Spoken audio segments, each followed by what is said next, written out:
সাংবাদিক শিক্ষক প্রদীপ কুমার সরকার,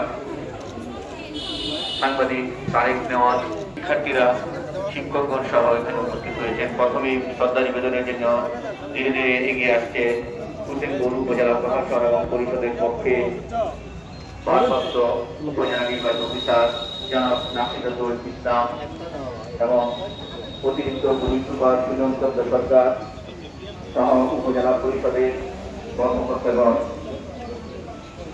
officer in charge জনাব নাহিদ হাসান, উপজেলা শিক্ষা কর্মকর্তা জনাব